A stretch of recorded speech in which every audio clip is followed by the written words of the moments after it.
My name is Belinda Mojane. I graduated from Barnes Academy. I got accepted from Emmanuel College and my degree is physical therapist. My name is Christian Escarment and I graduated from Lanier High School in Sugar Hill, Georgia, and I will be attending the Georgia Institute of Technology, or Georgia Tech for short, and I will be majoring in business administration with a concentration in finance and a minor in Spanish. My name is Lillian Calix. I just graduated from Collinsville High School and I'm going to the Savannah College of Art and Design, more commonly known as SCAD. Back in 2010, when the earthquake happened, I had a broken leg and it was hard for me to have care to go to.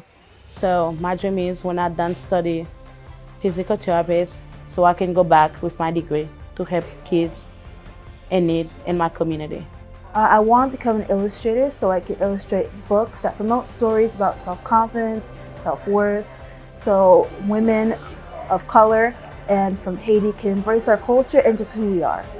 And I do plan on going to law school after I graduate, and with my expertise in business and in law, I will be able to build nonprofits or anything that would be able to help people in Haiti to get back up on their feet, because I know that they have problems with starting somewhere and being able to grow from there and to be the best that they can be, or to be successful. I know that here in America, they give us a lot of education and they give us a chance, even if we don't come from much, to be somebody or to follow our dreams, you can say. But in Haiti, they are kind of in a place where they're just stuck.